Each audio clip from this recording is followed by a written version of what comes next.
किसी ज़माने में एक ठिगना आदमी जिसका नाम अकबर था, गांव से दूर एक पहाड़ी पर रहा करता था। उसका कद तो छोटा था मगर अखलाक और किरदार बहुत बुलंद था। वो गांव वालों में अपनी सच्चाई, नरम दिली और अपने अनोखे गोल चेहरे की वजह से बहुत मकबूल था। हर शख्स उसे चाहता था।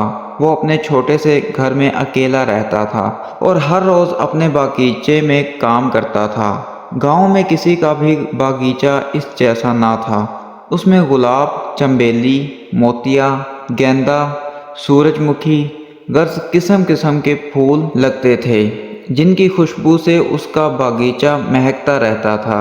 दोस्त तो उसके बहुत थे मगर उसका सबसे अजीज दोस्त कासिम था। उसकी आटे की चक्की थी। वो अकबर का इतना गहरा दोस्त था कि जब वो उसके घर आता, उसके बागीचे में से बहुत से फूल तोड़ लेता।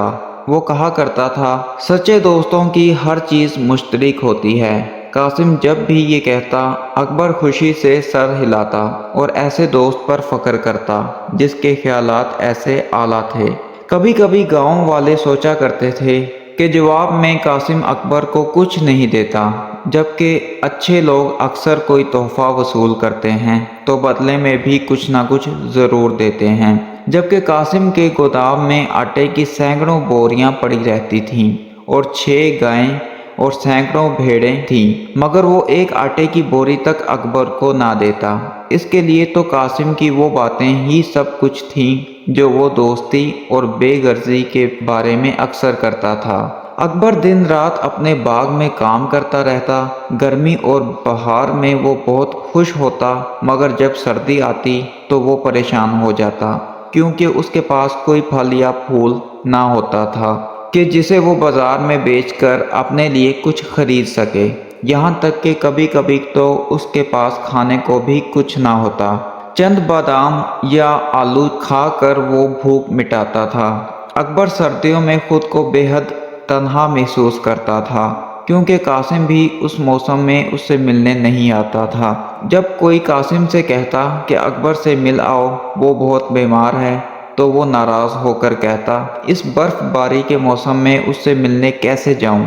मेरे ख्याल में इंसान मुसीबत में हो तो तन्हा उसका मुकाबला करे, उसे अकेला छोड़ देना चाहिए। यही बेहतरीन दोस्ती है। मैं इंतज़ार करूंगा और जब बहार आएगी तो एक टोकरी लेकर अकबर से मिलने जाऊंगा और उसके खूबसूरत बाग में से फल और फूल लेकर आऊंगा। इस बार जब बहार ने अपनी आमद की खबर दी और फूल खिलने लगे, कलियां चटकने लगीं, तो कासिम ने बड़ी सी टोकरी उठाई और अकबर से मिलने रवाना हुआ। अकबर को दूर ही से देखकर कासिम ने आवाज़ लगाई, क्या हाल है प्यारे दोस्त? सच्ची बात तो ये है कि सर्दी बहुत मुश्किल से गुजरी, मगर अब जब फूल खिल चुके हैं तो बहुत खुश हूँ। अकबर ने जवाब दिया, मैं तुमसे सर्दी में मिलने ज़रूर आता, मगर मैंने ये मुनासिब ना समझा। क्यों ना समझा? तुम इस बात को ना समझ सकोगे। खैर छोड़ो, तुम्हारे ये फूल कितने खूबसूरत लग रहे हैं। हाँ, ये बहुत खूबसूरत हैं और मैं इन्हें बाज़ार में बेचकर इतने पैसे तो कमा ही लूँगा कि अपनी पहियों वाली हाथ गाड़ी दोबारा खरीद सकूँ। कासिम ने कहा, मैं तुम्हें अपनी हाथ गाड़ी दे दूँगा, उसे कुछ ज़्यादा मरम्मत की भी ज़रूरत नहीं। हाँ, ये बात ज़रूर है कि वो एक तरफ से ज़रा सी टूट गई है, लेकिन मैं दोस्ती की खातिर अपनी हाथ गाड़ी तुम्हें दे दूँगा। ओह, ये तुम्हारी मेहरबानी है, अकबर ने कहा। उसका चेहरा खुशी से चमक उठा। मैं उसकी आसानी से मरम्मत कर लूँगा, क्योंकि मेरे पास पेड़ का एक तना भी है। कासिम बोला, वैसे तो मैं तुम्हारे पास ऐसे ही आया था, मगर अब सोचता हूँ कि कुछ फल और फूल साथ लेता चलूँ। और हाँ, कल सुबह तना लेकर आ जाना और मेरी छत बनाने में मदद कर देना। दोस्त ही तो दोस्त के काम आता है ना।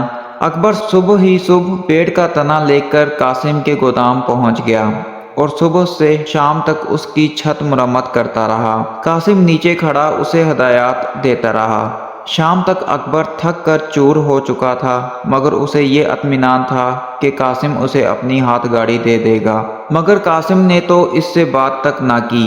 चुनाचे वो घर आकर भूखा ही सो गया। सख्त बर्फबारी के आलम में आधी रात के वक़्त अचानक किसी ने दरवाज़ा खटखटाया اکبر نے دروازہ کھولا تو قاسم ہاتھ میں لالٹین لیے کھڑا تھا۔ دوست، میرا بیٹا سخت بیمار ہے، تمہاری بڑی مہربانی ہوگی اگر تم اگلے گاؤں سے ڈاکٹر کو بلا لاؤ۔ اس سخت برف باری میں اکبر نے حیرت سے پوچھا، ہاں تو کیا ہوا؟ ویسے بھی میں تمہیں اپنی ہاتھ گاڑی دوں گا، تمہیں میرا یہ کام ضرور کرنا چاہیے۔ قاسم نے خود غرضی سے کہا، اچھا تو ٹھیک ہے، مگر میری لالٹین خراب ہے، اگر تم اپنی لالٹین دے دو تو میں آسانی سے ڈاکٹر کو بلا لاؤں گا۔ نہیں دوست، میری لالٹین نہیں ہے، یہ میں کسی کو نہیں دے سکتا، تم اندھیرے میں ہی اندازے سے چلے جاؤ، یہ کون سی بڑی بات ہے؟ قاسم نے مکاری سے جواب دیا۔ لاچار اکبر ڈاکٹر کو بلانے چلا گیا۔ اندھیرا تو تھا ہی، وہ غریب ایک گہری کھائی میں جا گرا اور قاسم گھر بیٹھا اس کا انتظار کرتا رہا۔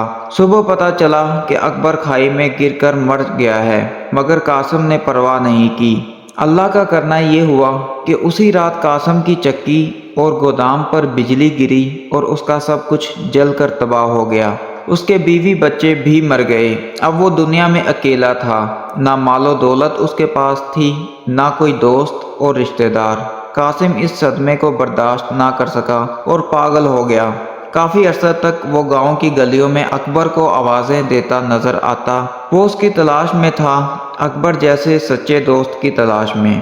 اچھے دوست سے بڑی نعمت کوئی نہیں اور لالچی دوست سے بڑی چیز دنیا میں نہیں۔